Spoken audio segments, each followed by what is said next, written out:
Handayani. Saya Megadia Fiandi. Dan saya Nuraini Marsa Sabrina. Hari ini kita akan belajar Terkait menyimak pidato. Nah, yuk simak bareng-bareng bersama Nesa Belajar hari ini. Pernah nggak sih kalian melihat seseorang berpidato? Seperti guru atau kepala sekolah yang sedang berdiri tegak saat upacara, lalu menyampaikan pidatonya secara berwibawa. Atau kalian pernah nonton video IR Soekarno ketika berpidato?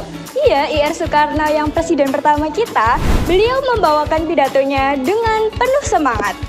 Nah, kalau kalian sudah pernah melihat hal itu dan kalian penasaran bagaimana seseorang bisa berpidato semeyakinkan itu, berarti kalian perlu belajar terkait menyimak pidato dengan baik. Dan sekarang kita akan belajar menyimak pidato bersama-sama. Adik-adik Nesa Belajar, perlu kita ketahui bahwa sebelum kita masuk ke materi inti tentang menyimak pidato, saya akan ajak kalian untuk masuk dulu ke dasar pemahamannya. Adik-adik sekalian, perlu tahu apa aja yang akan kalian hadapi saat mendengarkan seseorang berbicara di depan umum. Kalian butuh gambaran awal tentang proses menyimak dan tentang apa itu pidato. Setelah itu, baru kalian bisa mengikuti penjelasan berikutnya dengan lebih jelas. Sekarang kita masuk ke bagian pertama materi kalian, yaitu terkait menyimak. Banyak yang mengira menyimak itu hanya mendengar. Padahal jauh lebih dari itu, menyimak adalah proses ketika kalian mendengarkan ucapan seseorang dengan perhatian penuh, menangkap informasi yang disampaikan, memahami isi pesannya, dan dapat menilai maknanya. Jadi, ketika menyimak, kalian tidak pasif, melainkan aktif mengikuti alur pikiran pembicara. Penyimak diberikan ruang untuk memahami maksudnya dengan jelas. Lalu kita lanjut ke bagian kedua, yaitu pidato. Pidato adalah ucapan yang sudah disusun dengan rapi dan disampaikan kepada banyak orang. Biasanya pembicara membawa gagasan atau pesan yang ingin ia tekankan. Pidato butuh pilihan kata yang teratur. Pembicara menyampaikan pikirannya dengan suara yang jelas dan arah yang pasti. Tujuannya adalah agar bisa untuk memberi informasi, memotivasi, atau mengajak pendengar melakukan sesuatu. Nah, adik-adik sekalian perlu memahami dua konsep ini supaya nanti kalian bisa menyimak pidato dengan lebih terarah dan bisa menilai isi pidato dengan lebih akurat. Jadi dapat kita simpulkan bersama bahwa menyimak pidato dapat dimaknai sebagai suatu kegiatan mendengar, mengamati, mengapresiasi, dan juga mengidentifikasi, serta menginterpretasikan kegiatan berbicara di depan umum untuk menyampaikan suatu penyampaian dan penanaman pikiran, informasi, atau gagasan dalam konteks tertentu. Dengan proses berpikir yang aktif, pendengar dapat mengelola pesan, menilai argumen, dan menghubungkan isi pidato dengan konteks yang lebih luas, sehingga pembicara dapat diterima dengan utuh dan jelas.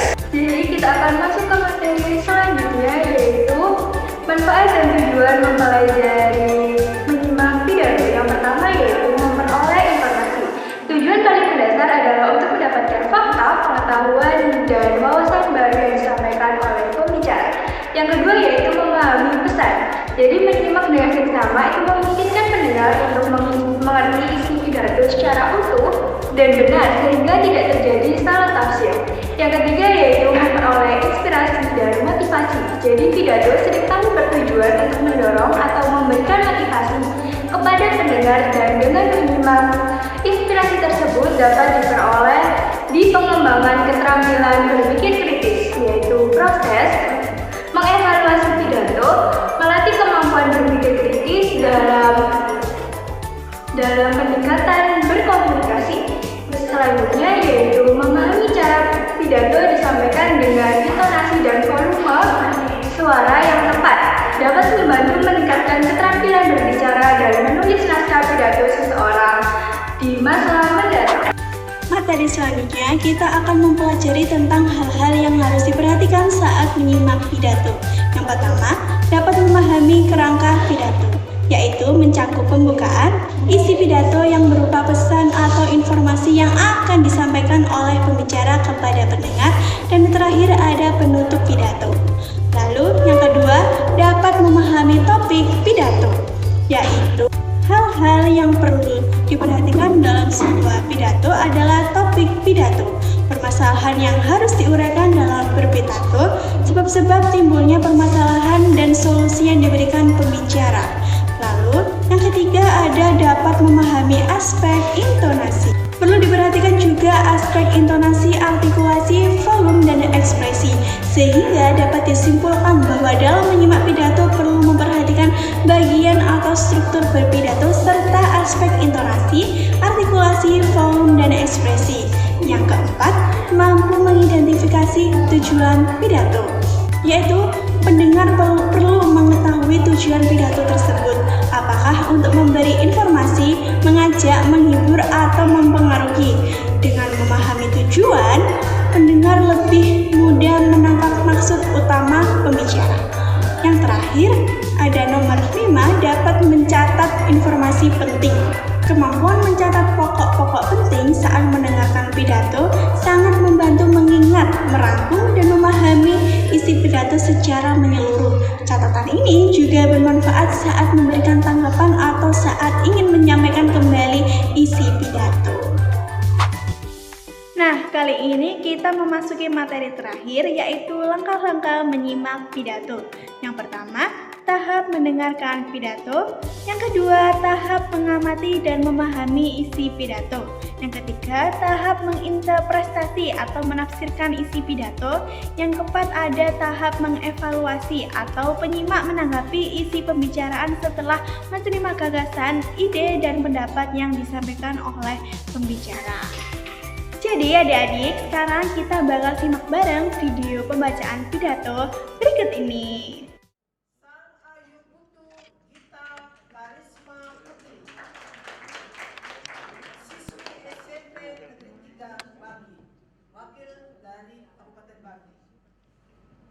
Sang Ayu Putri, Sang Ayu Putu,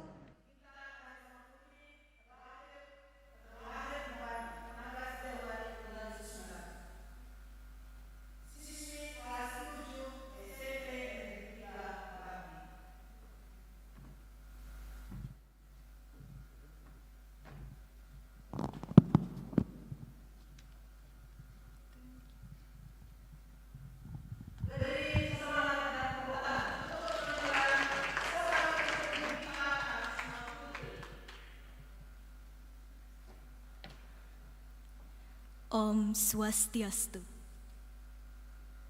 Assalamualaikum warahmatullahi wabarakatuh. Salam sejahtera untuk kita semua. Namo Buddhaya. Salam kebajikan. Merdeka! Yang terhormat Ketua DPD PDI Perjuangan Provinsi Bali atau yang mewakili, yang saya hormati para dewan juri, dan saudara-saudara yang menyaksikan pidato saya ini. Pada kesempatan yang berbahagia ini, perkenalkan saya, Sang Ayu Putu Gita Karisma Putri, perwakilan dari DPC PDI Perjuangan Kabupaten Bangli, akan membawakan pidato yang berjudul Bangkitkan Tradisi Hadapi Pandemi. Saudara-saudara, Ibu Pertiwi kini dirundung duka. Dunia kini dalam keadaan bahaya. Umat manusia kini merana terancam oleh musuh bernama virus corona. Virus corona tidak hanya mengancam jiwa-jiwa manusia, tetapi juga mengancam sektor ekonomi, pariwisata, sosial, agama, dan semua aspek kehidupan manusia. Akankah kita tinggal diam? Tentu tidak. Saudara-saudara, sebagai generasi penerus bangsa, kita tidak boleh menyerah dengan keadaan ini. Musuh yang bernama Corona alias COVID-19 ini harus kita musnahkan dari muka bumi. ribuan tahun manusia telah menerima cobaan seperti ini. Sebelum corona, kita telah mengenal virus SARS, Ebola, variola, hepatitis, MERS, dan virus lainnya. Tetapi umat manusia masih bisa bertahan. Dan untuk saat ini, saya yakini bahwa kita juga pasti bisa melaluinya. Dan nanti ketika corona hilang, semuanya akan menjadi insan-insan yang lebih tangguh. Pelaut yang handal tidak terlahir dari laut yang tenang, tetapi lahir dari lautan yang penuh dengan badai. Dan badai corona ini tentu memberi sejuta hikmah bagi kita. Bung Karno pernah berpesan, jika kita memiliki keinginan yang kuat dari dalam hati, maka seluruh alam semesta akan bahu-membahu mewujudkannya. Pesan Bung Karno tersebut sangat relevan dengan keadaan kita saat ini. Kita mesti memiliki keinginan yang kuat untuk memusnahkan COVID-19 ini. COVID-19 bukan hanya perkara pemerintah pusat saja, bukan hanya pemerintah provinsi saja, dan bukan hanya pemerintah kabupaten saja yang harus ikut berperang. Ini adalah tanggung jawab kita bersama. Dan gotong royong adalah solusinya. Ketika kita memiliki keinginan yang kuat, disertai semangat gotong royong yang tinggi, niscaya COVID-19 akan malu menampakkan batang hidungnya di negeri kita. Saudara-saudara, gotong royong adalah budaya kita. Budaya bangsa yang diperas dari saripati ideologi negara kita, yaitu Pancasila. Ideologi yang digali oleh sang putra fajar, Insinyur Soekarno, dan dicetuskan pada tanggal 1 Juni 1945 di BPU PKI. Budaya yang telah ribuan tahun melekat pada jati diri bangsa Indonesia. Budaya yang mempersatukan kita menjadi bangsa bernama Indonesia. Gotong royong adalah budaya dan karakter yang tidak hanya merekatkan antar komponen bangsa, tetapi juga membuat kita berani bermimpi untuk menjadi sebuah bangsa yang besar suatu hari nanti. Dan jika segenap komponen bangsa benar-benar bergotong royong, saya yakini sekali lagi bahwa kita juga pasti bisa melalui COVID-19 ini. Salah satu bentuk gotong royong yang paling tepat saat ini adalah menghidupkan tradisi lama kita yang telah lama mati, yaitu jimpitan. Mungkin saudara-saudara, terutama para milenial, masih asing dengan istilah ini. Istilah yang sudah lama mati karena tergerusnya rasa gotong royong bangsa kita menuju ke arah individualisme. Jimpitan adalah kegiatan menyisihkan sedikit beras yang dikumpulkan secara beramai-ramai.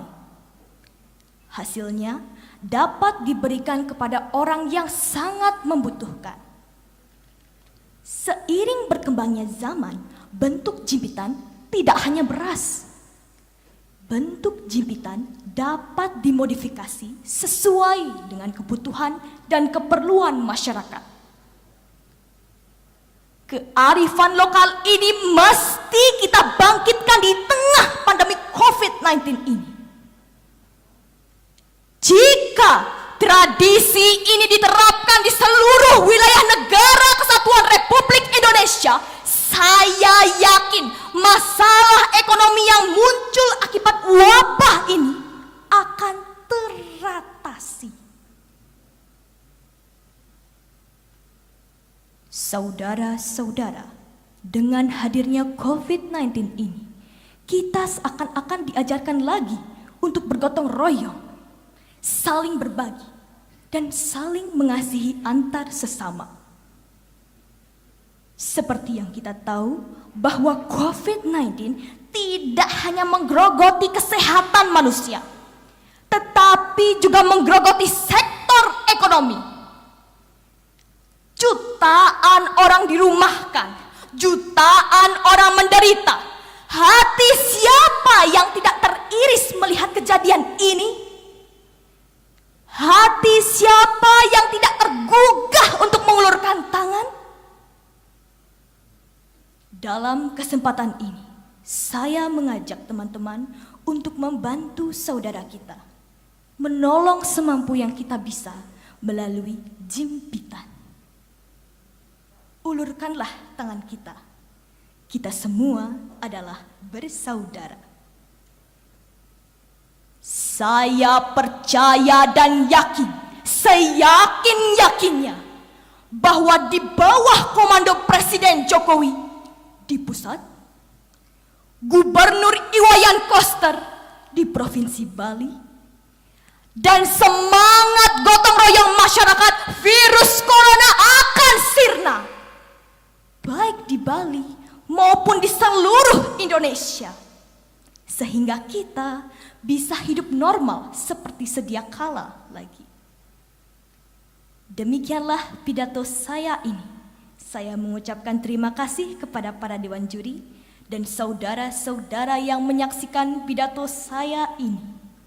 Serta mohon maaf yang sebesar-besarnya bila ada kata-kata saya yang salah dan menyinggung perasaan saudara-saudara.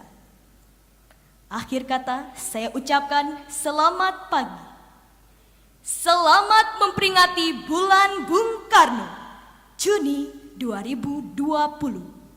Semoga cita-cita sang putra fajar dapat kita wujudkan bersama.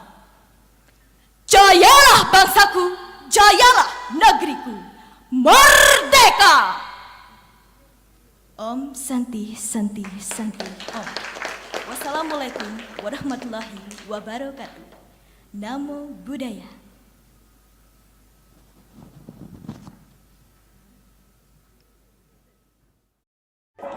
Nah, setelah kalian menyimak penjelasan tadi, untuk penugasannya, yang pertama, kalian harus menemukan hal-hal yang menarik dalam pidato yang baru saja kalian simak. Dan yang kedua, kalian menyimpulkan isi pidatonya menurut pendapat kalian sendiri. Baik, bisa kita akhiri sesi hari ini di sini. Kalian bisa mulai mengerjakan. Selamat mengerjakan. Semua tak baik saja, ada masalah.